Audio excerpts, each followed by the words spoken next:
Buenos días a todos. El día de hoy vamos a darle solución a los ejercicios impares del taller 1 de la asignatura Fenómenos de Transporte 1. Bueno, el primero de los ejercicios de la parte 1, porque el taller tiene dos partes, es el producto entre dos escalares y un vector. Teniendo en cuenta que el primer escalar S es la densidad de un fluido A, el segundo escalar T, es la densidad de un fluido B, y el vector B es la velocidad del fluido A. Entonces, como recordamos, esta multiplicación entre dos escalares y un vector se hace componente a componente. Primero se multiplica este escalar por este otro escalar, y luego el producto de ellos dos se multiplica por cada uno de los componentes del vector B. El resultado de esta operación es este que está acá. Para el punto B, se tenía la multiplicación de un escalar, que nuevamente es la densidad del fluido A, por el producto diádico del vector B, que viene siendo la velocidad del mismo fluido. Entonces, esto se viene dado por la ecuación A39 del apéndice A del libro BIR, el producto diádico de los dos vectores. Entonces, tenemos los deltas que indican las posiciones en el tensor que vamos a hallar. También sabemos que es un tensor porque viene dado por corchetes. Entonces, tenemos en cuenta que I puede tomar estos valores, X, Y y Z. Y J, lo mismo, X, Y y Z.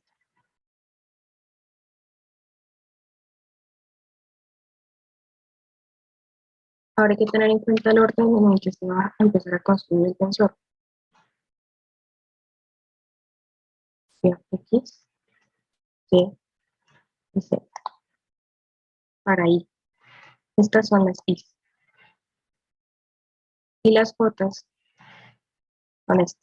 X, Y y Z. Son las J. Y las I son las de acá. Entonces, básicamente las I son las filas. El primer componente sería el I. En este caso sería X. Por eso, la X en la primera posición no varía en toda la primera fila del tensor. Pero sí varía la J, como se puede ver acá. XX, acá es XY, acá es XZ. Así se llena todo el tensor respecto a los vectores. Ahora, vamos a analizar la segunda parte de la ecuación 39. Indica las componentes del vector B. Esto viene dado por BI, por el producto de BI por BJ, por las posiciones. Entonces, acá tenemos BI por BJ, XX, que sería esta al cuadrado. Luego, BI por BJ, XY, que sería la primera posición por la segunda posición. Luego, la primera posición por la tercera posición, que vendría dado por este valor que está acá. Y así sucesivamente.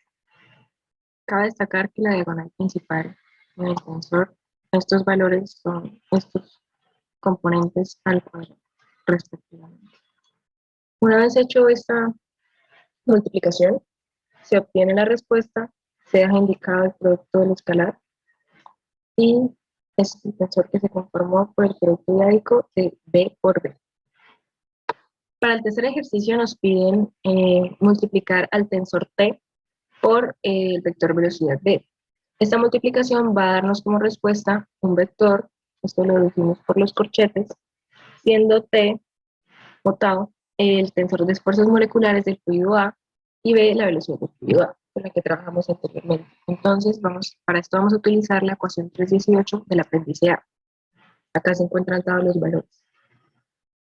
En primer lugar, tenemos al delta de Kronecker en la posición para la posición I.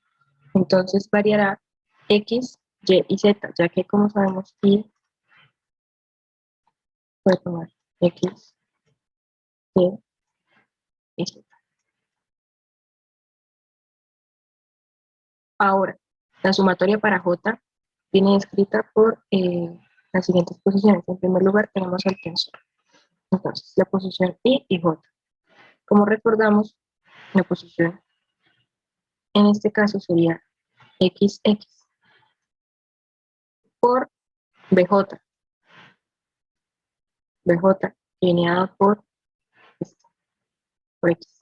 Entonces queda tau XX por BX más la segunda posición que sería tau de XY, ya que varía, como recuerdan, esta es X, Y, Z y X, Y, Z, siendo esta I y esta es. Entonces, acá lo mismo, se mantiene la I y varía el segundo componente, que es la J, varía X, Y y Z. Y lo mismo los componentes del vector. Lo mismo para estos otros dos términos. Acá es el delta Y el delta Z. Entonces, analizando la primera posición, TXX es 1. Entonces tenemos 1 por BX, que BX es 3 sobre X. Entonces tenemos 1 por 3 sobre X, 3 sobre X. Luego tenemos tau de XY. Tau de XY sería 2 por BY, 8 más Y. Acá 2 por 8 más Y. Y por último tenemos tau de XZ. Pues tau de XZ, 3. 3 por BZ. Esto es un vector columna, como pueden observar. Por eso están las sumas. No se confundan con que es un tensor porque debe ser gordito. Y esta es la respuesta, esta es la respuesta para el ejercicio número 3 de la primera parte. Luego, para este ejercicio, se pueden dar cuenta que pareciera lo mismo. El producto del vector B por el tensor T. Entonces, retrocedemos y nos damos cuenta que parece, pero no es lo mismo, porque solo sería igual si el tensor pues, es simétrico. Como se puede ver, el tensor no es simétrico.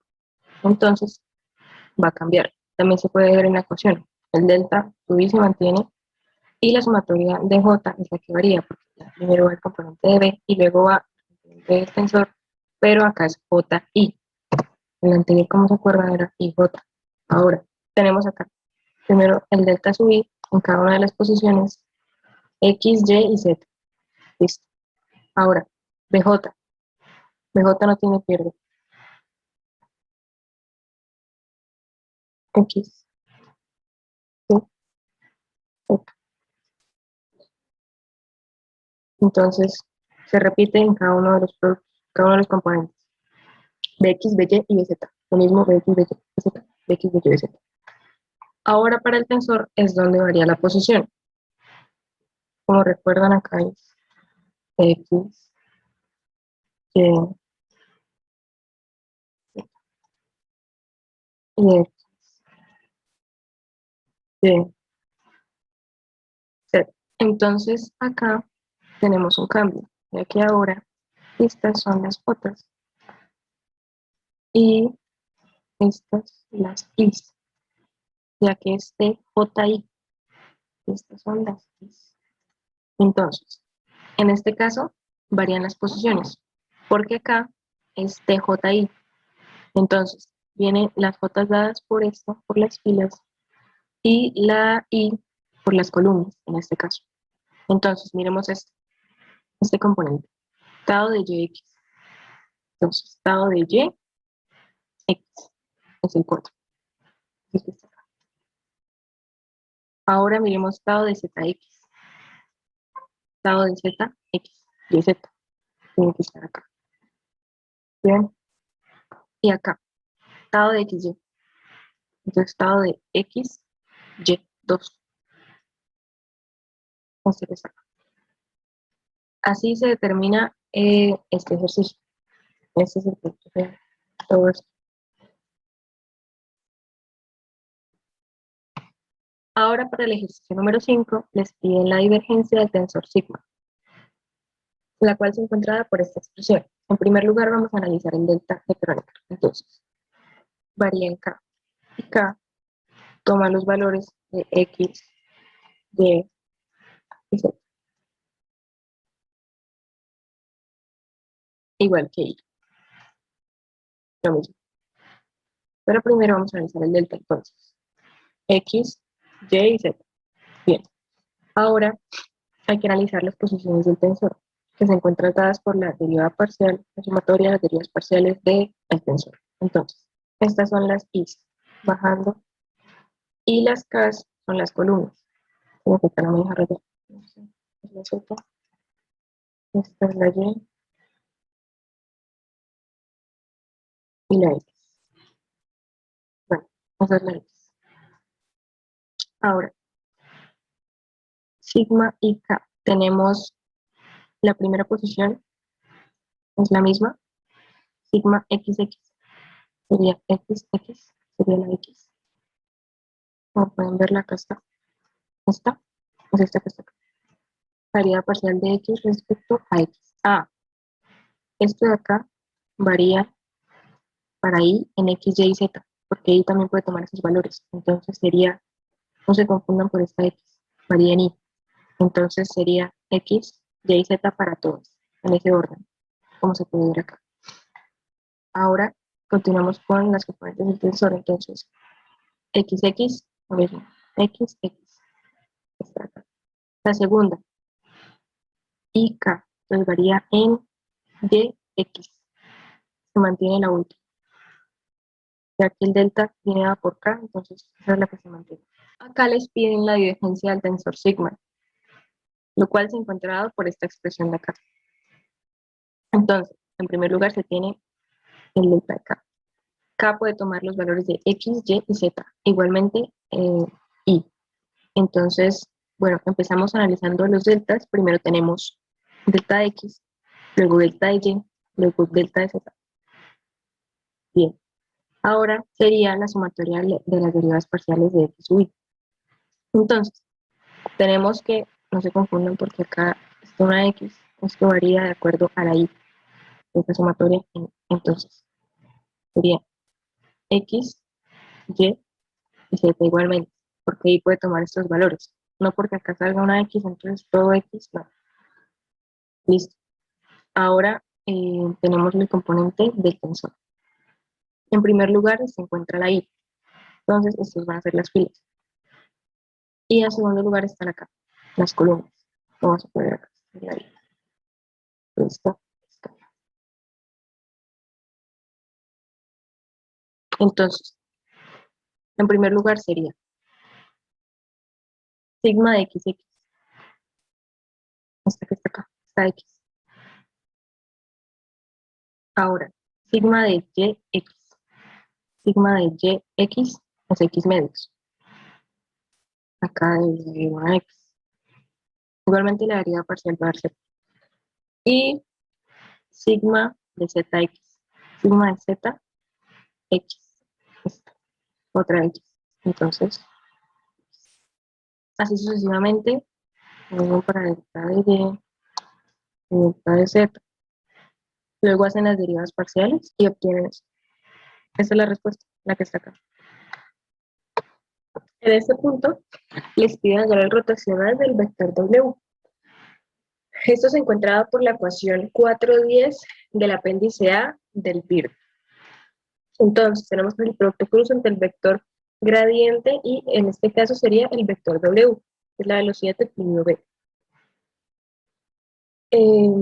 Bueno, por la definición del producto cruz, esto es lo que se tiene que hacer en las operaciones, cambiando 1 por X, 2 por Y y 3 por Z.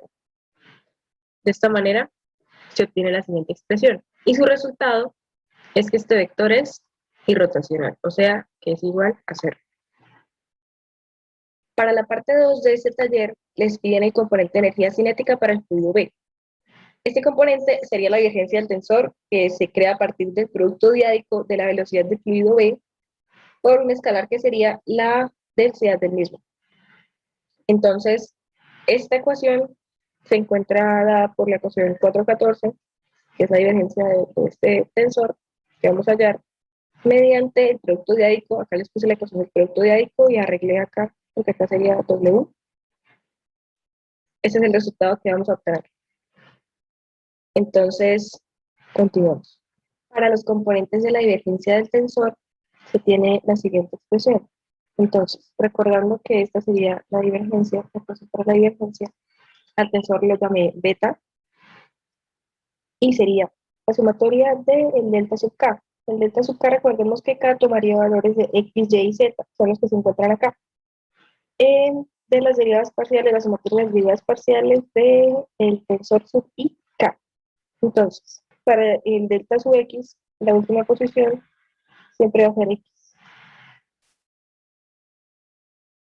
Para el delta sub y, la última posición siempre va a ser y, lo mismo para la z. Entonces, tenemos la derivada parcial de respecto a x sub i, que recordemos que no son puras x, sino que varían y que también puede tomar valores de x, y, z,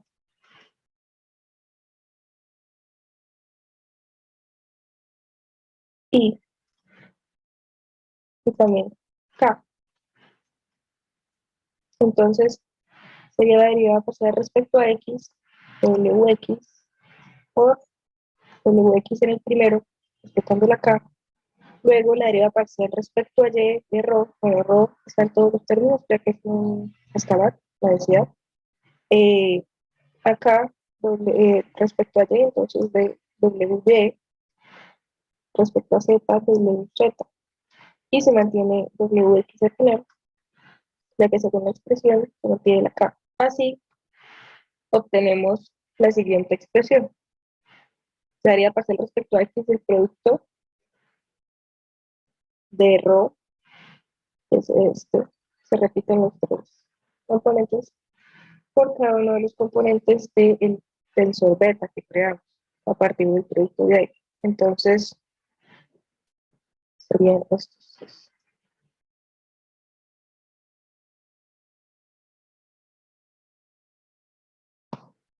Ahora, lo mismo se hace para y, delta sub y, siendo estos los componentes. Se puede observar y x cuadrado y cuadrado sobre 2, y luego y 4 sobre 4, así sucesivamente. Luego operan, y esta sería la respuesta para el delta sub y finalmente el delta sub z es lo mismo. Operan y les dicen que esa es la respuesta a este punto. Ahora tenemos el último punto, que sería el primer componente de la expresión de la ley de Newton de la viscosidad para el fluido. Entonces, se encuentra por esta ecuación. Volvemos a hacer la divergencia, pero respecto a B, para eso se utiliza la ecuación A411 del VIR de la PNGCA, y esta sería la respuesta. Entonces, analicemos. Primero el delta sub I y delta sub J en I. Entonces, I, X, Y, Z,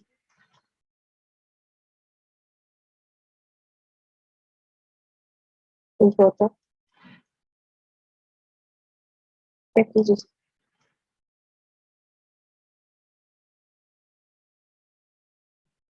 Tendríamos entonces, primero el delta sub I, que cambiaría siendo este que está acá,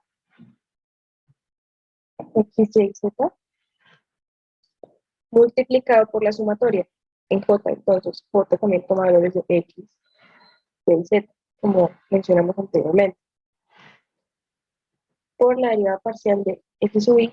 Entonces, ya que es delta sub X, acá todos estos van a ser X, y acá, y acá. No es porque acá está la X, recordemos, por las componentes del vector B, no sub J, que van en el mismo orden. 3 sobre X, 8 más Y, y 10 sobre Y más Z. En el mismo orden para cada una de las expresiones. Primero para el delta X, este que está acá. Luego lo mismo para el delta de Y y para el delta de Z. Y así obtenemos la divergencia de este vector, que viene siendo este que está acá. Al igualarla con tau, con el tensor Como podemos recordar, este que está acá, por la definición, y multiplicar esta expresión por mu, obtenemos que el resultado es inconsistente matemáticamente, ya que mu tendría un valor distinto cada vez, lo cual es una contradicción. Así, damos por finalizado el taller número 1 para los impares.